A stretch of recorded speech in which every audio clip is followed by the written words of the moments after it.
Fala aí, minha galerinha, beleza pura? Professor Diego Fares aqui na área. Quanta saudade de vocês, meus queridos. E aí, como é que vocês estão, galerinha? Tudo beleza? Tudo em ordem? Pois é, minha gente, começando agora os trabalhos do ano de 2022, vamos aqui retomar com força total, com todo o gás. E hoje eu vou começar com vocês aquela análise que vocês tanto gostam, análise detalhada, aquela análise minuciosa das questões de química da prova do Enem principal, ano 2021. Logicamente que quando terminarmos essa sequência de análise do Enem principal, vem Enem PPL e também o Enem digital. Então, para você, meu querido aluno, que estuda, se prepara para o Enem por questões, para você que busca uma análise mais detalhada, uma análise diferenciada, aqui é o lugar. Então, se você for novo por aqui, já te peço gentilmente que se inscreva no canal. E para todos vocês que estão assistindo, não esqueçam de deixar o like, deixa um comentário, porque isso aqui ajuda pra caramba o trabalho do professor. Galera, peguei a prova azul, beleza? Pra gente analisar. Então, toda essa playlist que eu vou criar para vocês aí no canal, todos os vídeos dessa playlist vão ser da análise da prova azul. Hoje a gente começa com a questão número 91, que é a primeira questão do caderno azul do Enem principal de 2021. Já sabe, galera, para você que estuda por questões, uma análise minuciosa do enunciado, uma leitura bem atenta, faz toda a diferença. Então vamos comigo estudar. Ó, a palavra não é resolver, a palavra é estudar a questão 91. O enunciado dela diz assim: no cultivo por hidroponia, vamos parar aqui rapidinho. Hidroponia, creio que a maioria de vocês deve saber, é basicamente aquela técnica que você utiliza para criar vegetais numa solução nutritiva em água. Então, ao invés de você pegar aquele vegetal e plantar ele na terra, você coloca ele em água, né, as raízes, e coloca ali uma solução nutritiva, nutrientes, de forma que a planta possa se desenvolver com aquilo ali. Então, só dando essa explicação bem geral para a gente fazer um estudo mesmo, abordando tudo que está sendo colocado na questão. A hidroponia hoje, só para vocês terem uma ideia, galera, ela é mais comum do que a gente possa imaginar. Hoje, quando você vai a um supermercado, por exemplo, você vai comprar alface. Você vê que a raiz da alface não está suja de terra, né? Antigamente você ia comprar alface e a raiz ali estava suja com terra. Hoje não, porque elas são cultivadas por hidroponia. Aí a gente vai continuar agora a leitura do enunciado. Se for necessário, eu paro para fazer um comentário e o Enem vai explicar um pouquinho o que seria essa hidroponia. Por que é importante, quando a gente estuda por questões, a gente fazer essas abordagens? Porque certamente no próximo ano o Enem não vai cobrar uma questão igual a essa. É óbvio, mas ele pode cobrar uma questão que envolva um conhecimento básico de hidroponia, ele pode cobrar uma questão que envolva algum conhecimento sobre pH, sobre hidrólise salina, sobre classificação de óxidos. Tudo isso eu vou falar para vocês nesse vídeo. Por isso que é um estudo muito efetivo e dá certo. Aliás, vocês têm me dado um feedback muito positivo nos comentários das questões dos anos anteriores. Professor, o senhor deu esse bizu aqui, ó, e caiu nesse Enem, caiu no ano que eu fiz o Enem. Então tem playlists aqui completas, galera, no canal, falando sobre as resoluções dos Enems dos anos anteriores. Então ele fala aqui, no cultivo por hidroponia, são utilizadas soluções nutritivas, ó, aquilo que eu falei para vocês, os nutrientes ali que vão desenvolver a planta, contendo macronutrientes e micronutrientes essenciais. Além dos nutrientes, o pH é um parâmetro de extrema importância. Então, peraí. O Enem está me falando aqui que não é só a questão de você ter os nutrientes disponíveis. É necessário que o pH dessa água seja ajustado para aquele tipo de vegetal. O pH é um parâmetro de extrema importância, uma vez que ele afeta a preparação da solução nutritiva e a absorção dos nutrientes pelas plantas. Então, peraí, o Enem acabou de me falar aqui que esse valor de pH ele vai afetar tanto a preparação, né, o que eu vou utilizar para preparar essa solução nutritiva para deixar ela num pH que seja adequado, mas também ele fala, ó, que afeta a absorção dos nutrientes pelas plantas. Então, se tiver numa faixa de pH diferente daquela que é estabelecido para aquela espécie, você pode ter problemas. Para o cultivo de alface, ó, e aí o Enem fala sobre alface, então quando a gente fala em hidroponia, o exemplo mais comum que a gente vê, pelo menos que eu vejo, né, quando vou ao supermercado, vou à feira, é a questão da alface mesmo. Para o cultivo de alface, valores de pH entre 5,5 e 6,5 são ideais. Então vamos lá. Ele falou aqui da alface e ele falou pH entre 5,5 e 6,5 são ideais. Então significa aqui, minha galerinha, que a gente está falando de um pH ácido, beleza? Opa, peraí, vou voltar aqui. A gente está falando aqui, galera, de um pH ácido. Cadê minha canetinha? Agora que eu achei minha canetinha, estava perdido aqui, ó. A gente está falando, galera, de um pH ácido.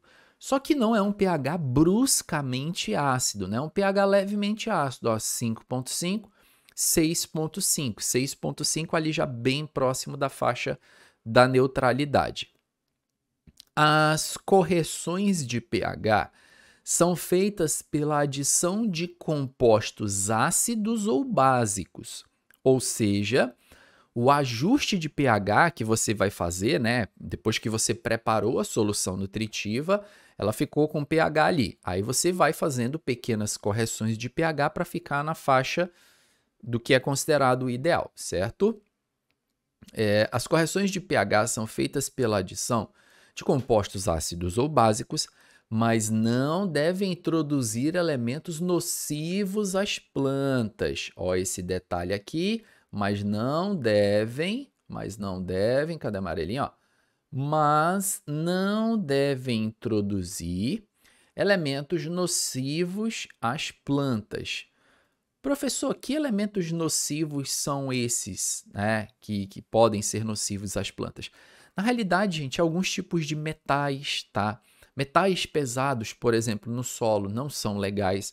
Alguns tipos de metais, né? Eu não vou citar aqui um exemplo específico para não atrapalhar a explicação e para não deixar a resposta já tendenciosa. Mas existem alguns elementos metálicos na sua forma iônica que de alguma forma atrapalham o desenvolvimento desse vegetal. Daqui a pouco eu comento mais com vocês sobre isso. E aí ele diz, na tabela, são apresentados alguns dados da composição da solução nutritiva de referência para esse cultivo. Olha só o que ele falou. Alguns dados da composição da solução nutritiva de referência para esse cultivo. Dá uma olhada aqui, ó, galera. Ele colocou aqui as espécies químicas, tá? E aí ele dividiu aqui, ó, em macronutrientes e micronutrientes, tal qual foi falado aqui no começo, né? Vocês lembram? A solução nutritiva contém macronutrientes e micronutrientes. De um modo geral, a gente percebe que os macronutrientes, eles são principalmente fontes de fósforo fósforo, nitrogênio e potássio, porque são os 3 nutrientes essenciais para um vegetal se desenvolver. Tanto que você está acostumado a ouvir nas aulas de biologia, talvez, o fertilizante é NPK. NPK, gente, é uma sigla que simboliza os 3 principais elementos que são necessários para o desenvolvimento de um vegetal, que é nitrogênio, fósforo e potássio. Só que, é claro, quando você fala que um vegetal, para se desenvolver, ele precisa de nitrogênio, fósforo e potássio, principalmente, você não está falando de nitrogênio, fósforo ou potássio na sua forma atômica, né? Na sua forma nativa. São eles na forma iônica ou combinado com outros elementos. O nitrogênio, galera, ele aparece muito no formato de amônio, que é justamente isso que o Enem me mostrou aqui, ó.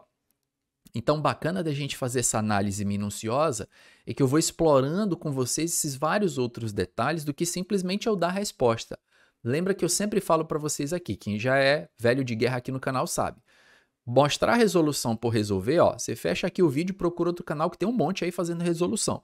Então, se você quer assistir esse vídeo mais detalhado, se você tem tempo para assistir essa resolução mais longa, eu vou te encher de informação aqui, então fica comigo.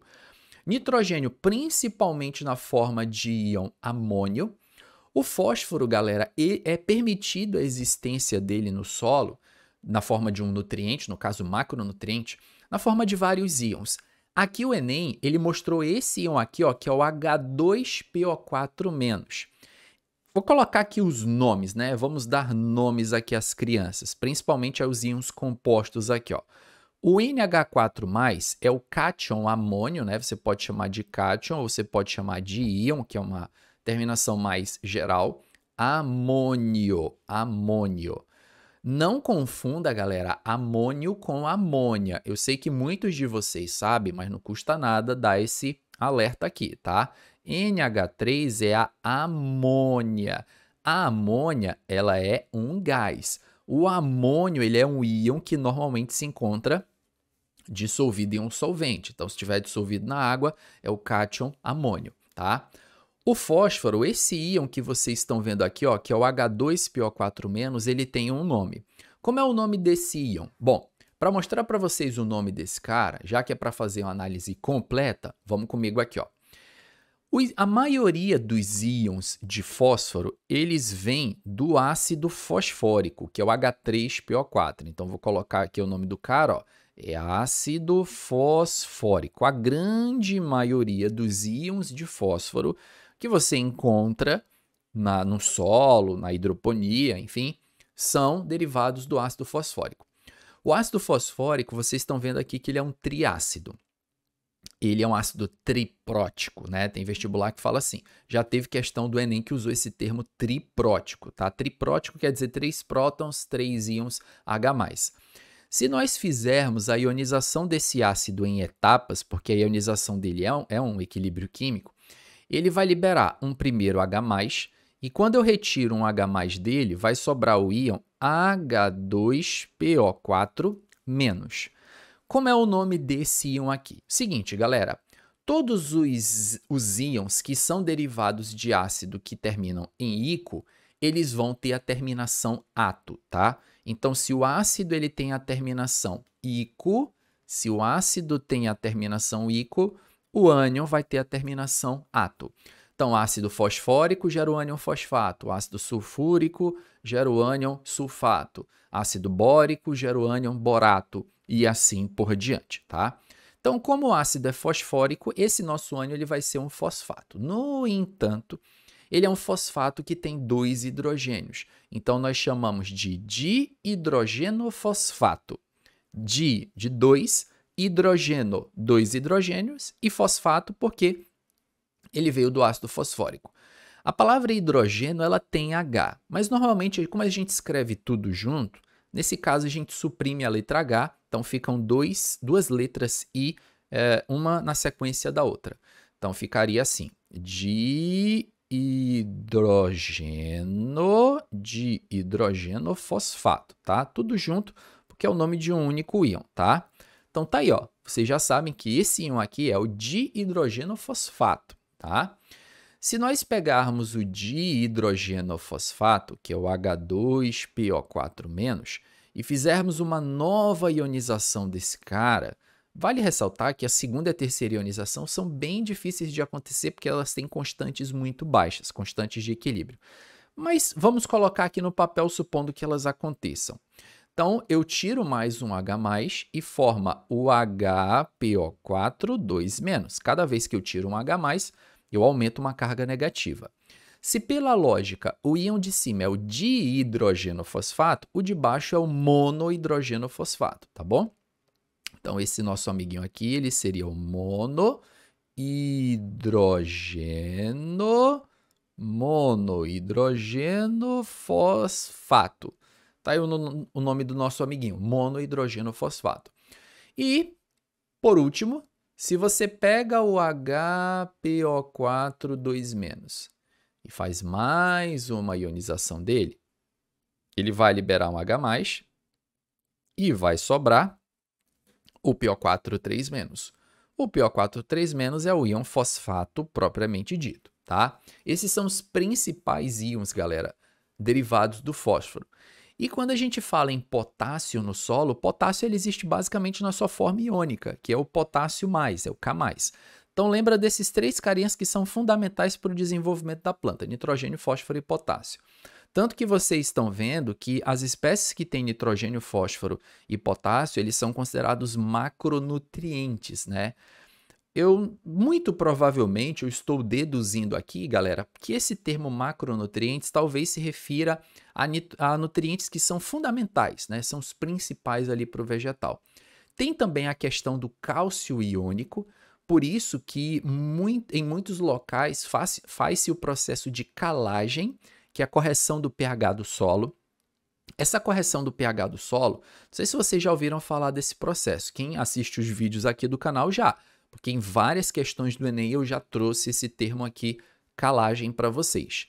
A palavra calagem, ela vem do nome de uma substância que é cal. Calagem vem de cal.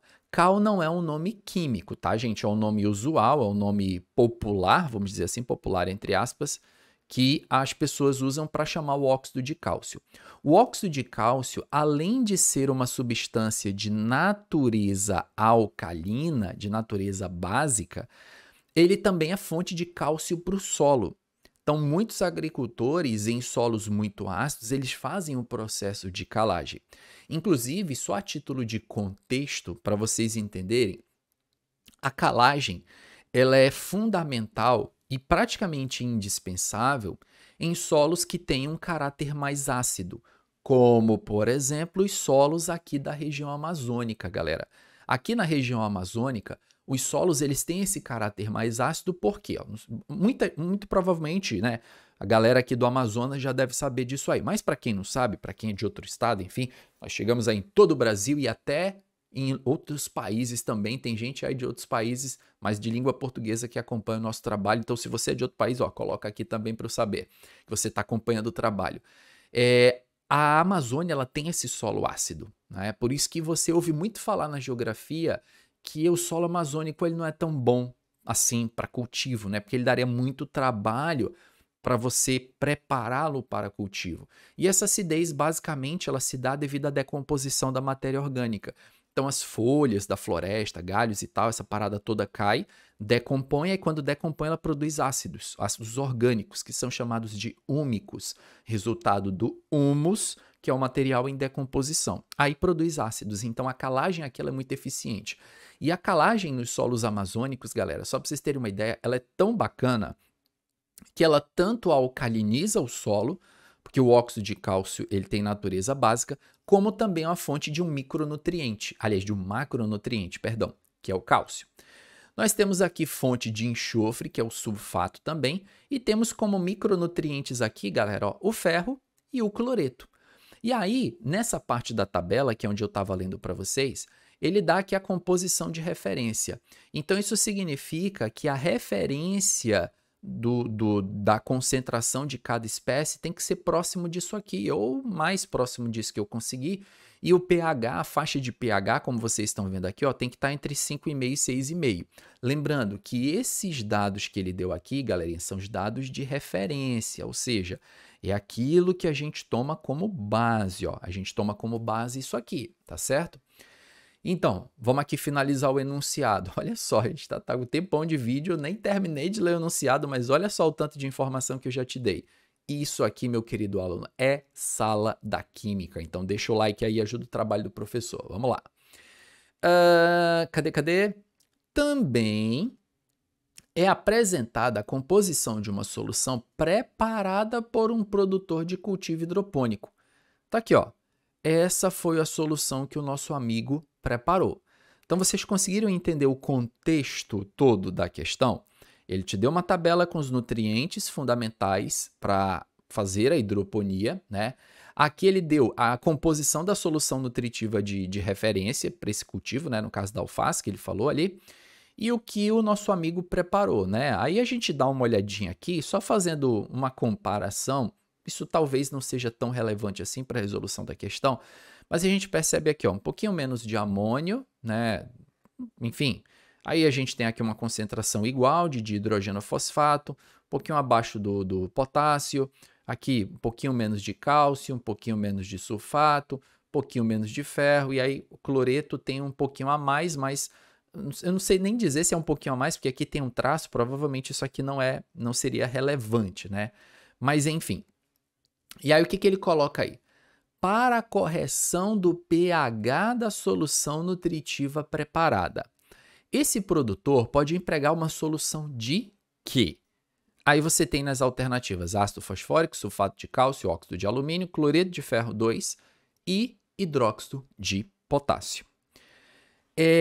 Essa forma com que eu estou resolvendo com vocês as questões, ela é muito bom para desenvolver em você a questão da interpretação. Os vestibulares atuais, e eu incluo também a prova do Enem, não tem nada a ver com aquelas provas, galera, da década de 90, aqueles vestibulares tradicionais. E muitas vezes os alunos eles têm dificuldade nessas questões do Enem porque eles não estudam questões nessa pegada. E qual que é o grande lance desse tipo de questão? É que vocês estão vendo que dá trabalho fazer, ó. Quantos minutos de vídeo já está rolando? Nem sei, mas dá trabalho. Vocês estão vendo que eu estou fazendo uma análise completa? Estou despreocupado com o tempo. A gente está lendo o enunciado, estou pontuando para vocês os detalhes, estou passando para vocês conhecimentos que eu tenho já de coisas aqui que ele falou, e no final ele faz uma pergunta para você relacionar. Claro que na prova do Enem você não vai fazer essa análise completa. Na prova do Enem você tem que ler o texto, entender e marcar a alternativa correta e ir para outra. Mas na hora de estudar por questões, se você só marca a alternativa correta e vai para a próxima, você está fazendo o que a maioria faz. E você precisa lembrar, meu querido aluno, que a maioria não passa no vestibular.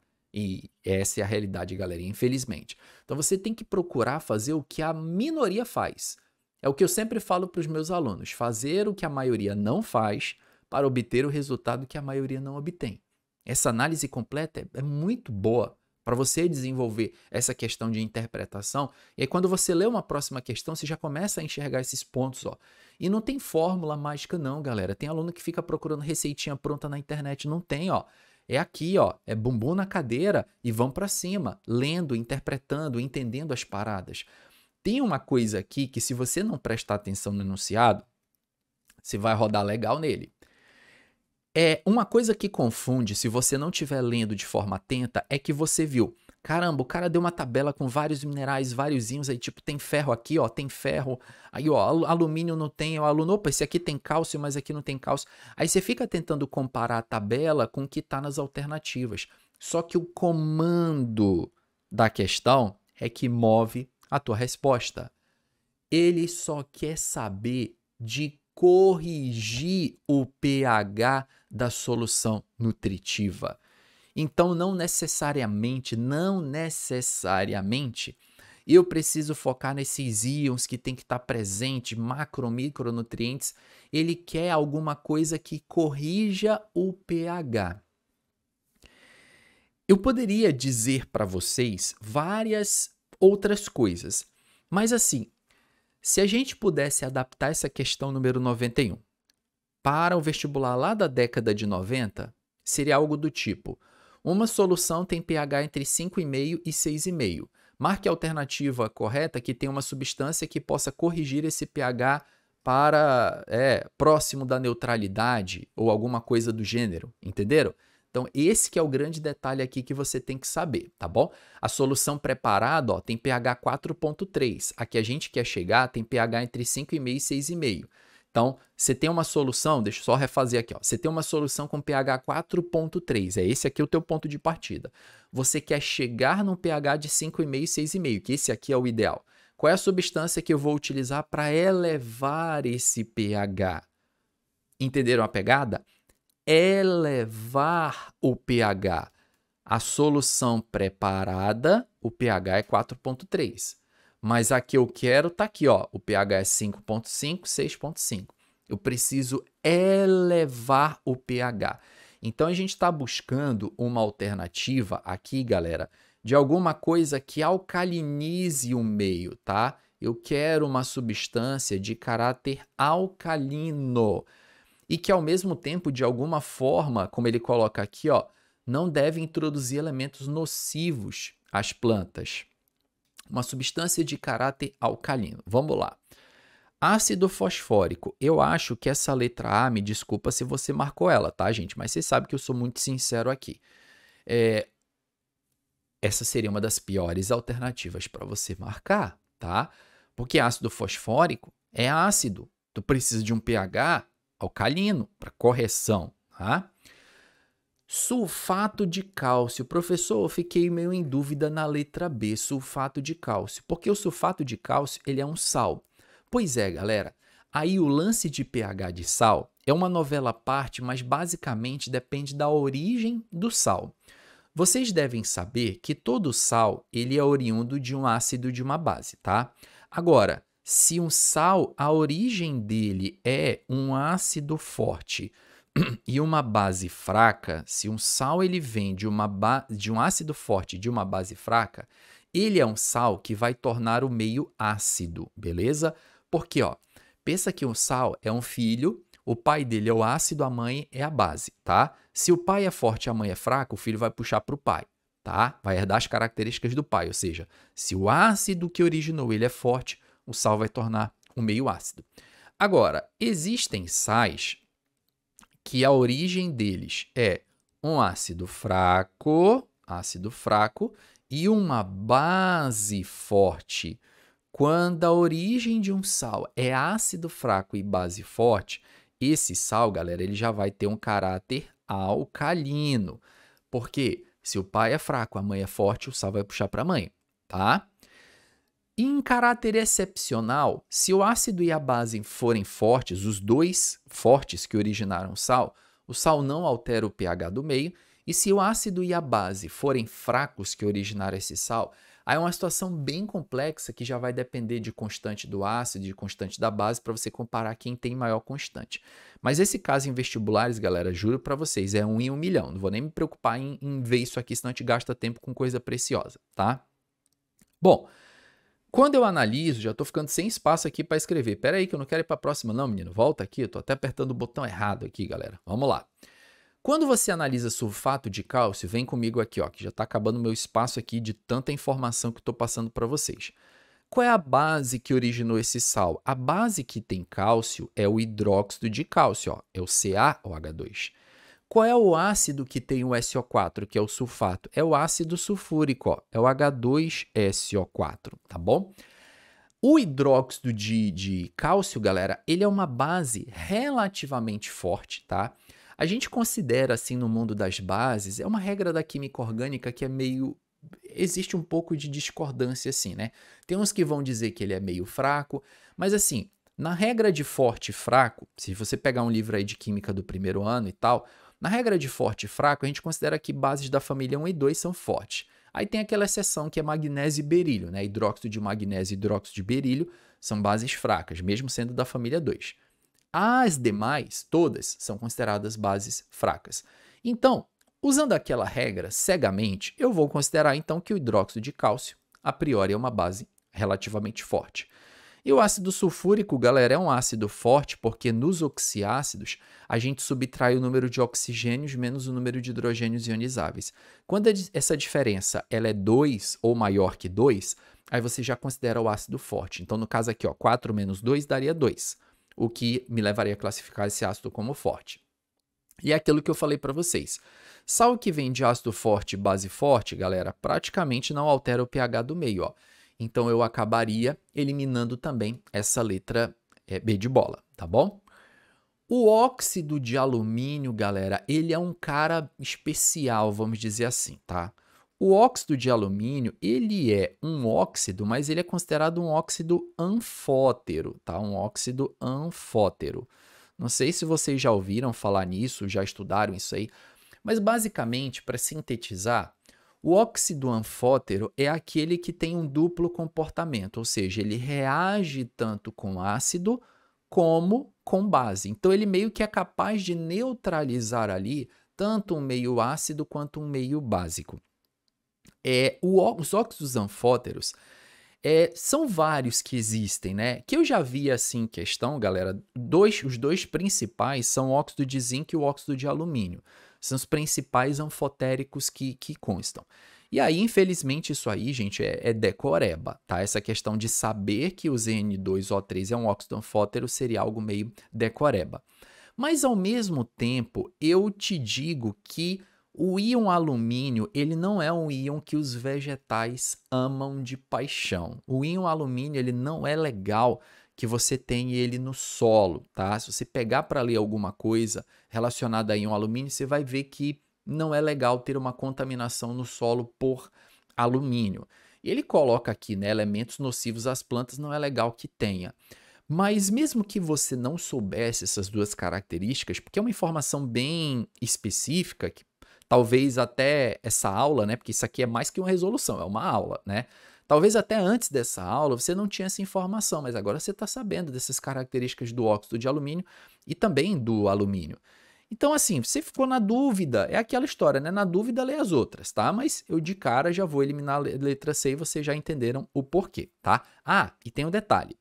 Além dessa característica do alumínio, você poderia me perguntar assim, professor, mas ele não é anfótero, então ele não pode neutralizar os dois meios? Mesmo que você pensasse nisso, olha só, você tem uma solução que é ácida aqui, ó, o pH é 4,3.